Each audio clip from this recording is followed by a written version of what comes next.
বিসমিল্লাহির রহমানির রহিম। প্রিয় শিক্ষার্থীবৃন্দ, গত ক্লাসে আমরা দূরত্ব, সরণ এবং দ্রুতি নিয়ে আলোচনা করেছিলাম। দূরত্ব হতে দ্রুতি সংজ্ঞাটা এসেছিল, তাই দূরত্ব যেহেতু একটি স্কেলার রাশি, তাই দ্রুতিও একটি স্কেলার রাশি। আজকে আমরা আলোচনা করব বেগ নিয়ে, আর বেগ আসবে সরণ থেকে। গত ক্লাসে আমরা পড়েছিলাম সরণ একটি ভেক্টর রাশি। আজকে আমরা পড়ব বেগের সংজ্ঞা, বেগ কাকে বলে বা বেগ কি। বেগ হচ্ছে সময়ের সাথে কোনো বস্তুর সরণের হারকে বেগ বলে। আর বেগ একটি ভেক্টর রাশি, যেহেতু সরণ একটি ভেক্টর রাশি, বেগও একটি ভেক্টর রাশি। আমি আবার বলছি, সময়ের সাথে কোনো বস্তুর সরণের হারকে বেগ বলে। তো আমরা বলছিলাম যার হার বলবে তাকে সময় দিয়ে ভাগ করতে হবে, তাই আমি এখানে সংজ্ঞাটি লিখেছি সময়ের সাথে কোনো বস্তুর সরণের হারকে, অর্থাৎ সরণের হারকে মানে সরণকে সময় দিয়ে ভাগ করতে হবে। তাই আমি এখানে লিখেছি বেগ সমান সরণ বাই সময়। আর আমরা প্রতীক দ্বারা প্রকাশ করলে বেগের প্রতীক হচ্ছে ভি, সরণের প্রতীক হচ্ছে এস, আর সময়ের প্রতীক হচ্ছে টি। তেমনি ভাবে আমরা সরণের একক লিখতে পারি মিটার, সময়ের একক লিখতে পারি সেকেন্ড, তাহলে আমাদের বেগের একক দাঁড়াবে মিটার পার সেকেন্ড। তেমনি ভাবে আবার মাত্রার জন্য অবশ্যই আমরা ভিতে থার্ড ব্র্যাকেট দিব। তো আমরা এস এর মাত্রা হচ্ছে ক্যাপিটাল এল, আর টি এর মাত্রা হচ্ছে ক্যাপিটাল টি। এটিকে আমরা লিখতে পারি এল টি ইনভার্স 1, অর্থাৎ এটি হচ্ছে বেগের মাত্রা। আর বেগ হচ্ছে একটি ভেক্টর রাশি। বেগ একটি ভেক্টর রাশি। আমরা একটি অঙ্ক লিখেছি, নাফিস এর 15 সেকেন্ডে 90 মিটার সরণ হলে তার বেগের মান কত। যেহেতু বেগ একটি ভেক্টর রাশি, তাই এখানে লিখেছি বেগের মান কত। তো আমরা প্রথমে লিখব যেমন সময় টি সমান 15 সেকেন্ড, আর সরণ এস সমান 90 মিটার দেওয়া আছে, আর বেগ V is equal to what. তাহলে আমরা লিখব, আমরা জানি বেগ ভি সমান এস বাই টি। এস এর ভ্যালু দেওয়া আছে 90 মিটার, আর টি এর ভ্যালু দেওয়া আছে 15 মিটার, 15 সেকেন্ড, আর তাহলে ভাগফলটি হবে 6 মিটার পার সেকেন্ড। তারপরে হচ্ছে সুষম বেগ। সুষম বেগ কি? বেগের সংজ্ঞাটি বা বেগের পড়াটি ভালো বুঝলে এগুলো ভালো বোঝা যাবে। সুষম বেগ হচ্ছে কোনো বস্তু যদি তার চলার পথে বেগের মান এবং দিক অপরিবর্তিত থাকে, অর্থাৎ বেগের মান কখনো কমবেও না বাড়বেও না, যা আছে তাই থাকবে, দিকও কোনো দিকে চেঞ্জ হবে না, যা ছিল তাই থাকবে। যদি এরকম হয় তাহলে সেটিকে বলা হবে সুষম বেগ বা সমবেগ। সুষম বেগকে সমবেগও বলা হয়, সমবেগ। আর সমবেগের ক্ষেত্রে আমরা যেমন এখানে লিখছিলাম v is equal to s by t, এই সমবেগের অঙ্কগুলো করব আমরা s is equal to vt এই সূত্রটি। এটা খুব ভালো করে মনে রাখতে হবে, এটা অনেক গুরুত্বপূর্ণ একটি কথা। সুসমবেগ কথা বা সমবেগ কথাটি উল্লেখ থাকলে আমরা s is equal to vt এই সূত্রটি প্রয়োগ করে আমরা অঙ্কগুলো করব। তারপর হচ্ছে অসমবেগ। কোনো বস্তু যদি গতিকালে বা চলার পথে তার বেগের মান ও দিক অপরিবর্তিত না থাকে, অর্থাৎ পরিবর্তিত হয়, তাহলে তাকে বলা হবে অসম বেগ। তারপরে হচ্ছে গড়বেগ। অসম বেগে চলমান কোনো বস্তুর মোট অতিক্রান্ত সরণকে যদি মোট সময় দিয়ে আমরা ভাগ করি, তাহলে আমরা গড়বেগ পেয়ে যাব। আর হচ্ছে তাৎক্ষণিক বেগ। তাৎক্ষণিক বেগ তাৎক্ষণিক দ্রুতি সংজ্ঞার মতোই সময় ব্যবধান শূন্যের কাছাকাছি হলে কোনো বস্তুর সময়ের সাথে সরণের হারকে তাৎক্ষণিক বেগ বলা হয়। আশা করি এই বেগের টপিকসগুলো বা সংজ্ঞাগুলো যদি খুব ভালো করে বুঝো, তাহলে তোমাদের বাকি পড়াগুলো বুঝতে অনেক সহজ হবে।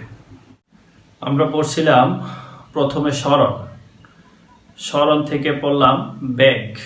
এখন বেগ থেকে আসবে ত্বরণ, অর্থাৎ ত্বরণ কাকে বলে?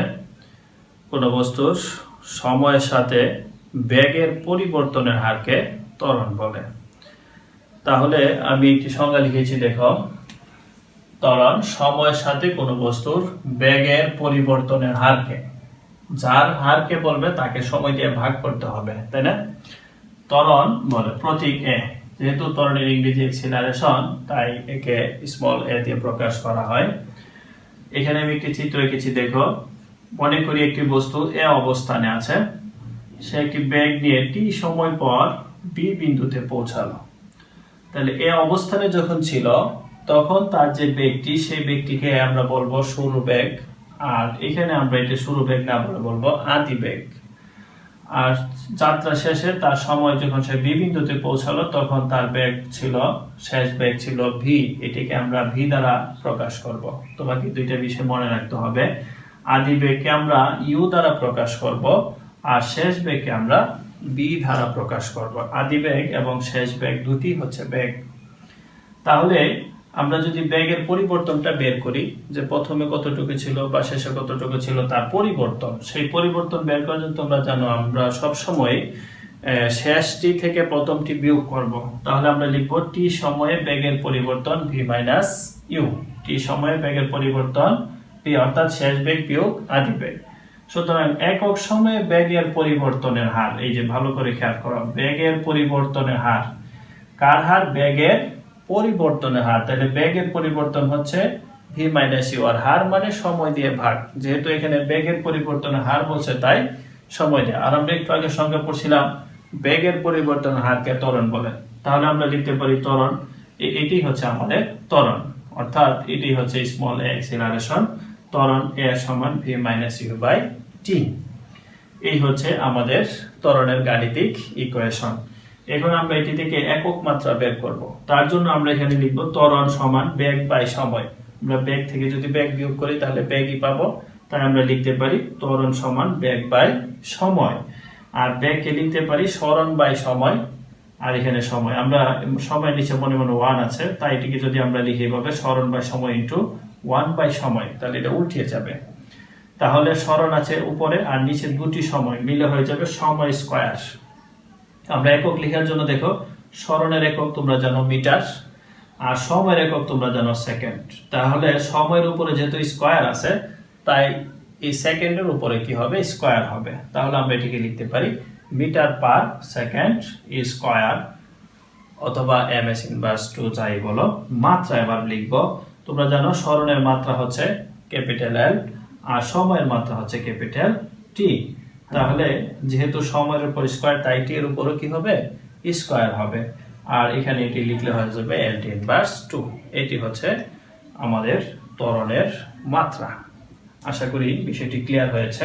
তো আমি আবার ত্বরণের গাণিতিক ইকুয়েশনটি এখানে পৃথক করে লিখেছি। এর কারণ হচ্ছে এখান থেকে একটি গাণিতিক আরেকটি ইকুয়েশন বের হবে, যেটিকে আমরা নিউটনের গতির প্রথম সমীকরণ বলে থাকি। এটি আমাদের জন্য অনেক গুরুত্বপূর্ণ, কারণ অঙ্ক করার ক্ষেত্রে বেশি কাজে লাগবে। তো এখানে আমি লিখেছি ত্বরণ, এটিকে আর গুণন করেছি। আর গুণন করলে ভি মাইনাস ইউ, আর হচ্ছে কি এটি। তাহলে আবার এটিকে পক্ষান্তর করলে এখানে ইউ পাশে গেলে প্লাস হয়ে যাবে।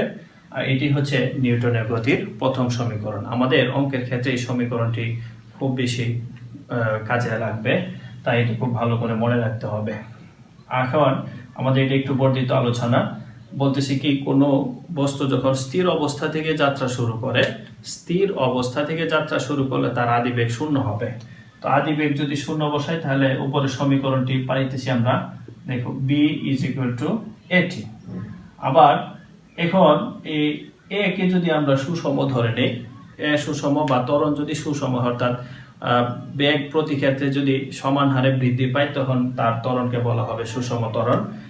তখন আমরা এটিকে লিখতে পারি v সমান ধ্রুবক ইন্টু টি, যার মান ধ্রুবক এবং চলক। দুটি কথা মনে রাখো, যার মান, যে রাশির মান চেঞ্জ হয় না সেটিকে বলা হয় ধ্রুবক। যেমন পাই একটি ধ্রুবক, পায়ের মান হচ্ছে 3.1416। আর যে রাশির মান পরিবর্তনশীল সেটিকে বলা হয় চলক। তো যেহেতু আমরা বলছি ত্বরণ সুষম, তার মানে কি ত্বরণ কি হবে না? পরিবর্তন হবে না, তাই ত্বরণটি হবে ধ্রুবক। এই কারণে আমরা এখানে লিখেছি v ইজ ইকুয়াল টু ধ্রুবক ইনটু টি, অর্থাৎ এর জায়গায় আমরা ধ্রুবক লিখেছি। তাহলে আমরা এই সমান চিহ্ন এবং ধ্রুবক মিলে হয়ে যায় সমানুপাতিক। তাহলে আমরা এটিকে লিখতে পারি v প্রপোর্শন টি, অর্থাৎ ত্বরণ সুষম হলে কোনো বস্তুর বেগ তার সময়ের সমানুপাতিক। আমি আবার বলছি, ত্বরণ যদি সুষম হয় তখন বেগটি হবে, বস্তুর বেগটি হবে তার সময়ের সমানুপাতিক। এখন সুষম ত্বরণের সংজ্ঞাটি, কোনো বস্তুর একটি নির্দিষ্ট দিকে বেগ বৃদ্ধির হার যদি সব সময় কি থাকে? সমান থাকে, তখন তাকে বলা হবে সুষম ত্বরণ। আশা করি বিষয়টি ক্লিয়ার হয়েছে। তারপরেও যদি কোনো কিছু বুঝতে অসুবিধা হয় অবশ্যই কমেন্টে তোমার মতামত জানাবে, আর ভালো লাগলে শেয়ার করো, অন্যদেরকে দেখার সুযোগ করে দিবে। এখানেই শেষ করছি। আল্লাহ হাফেজ।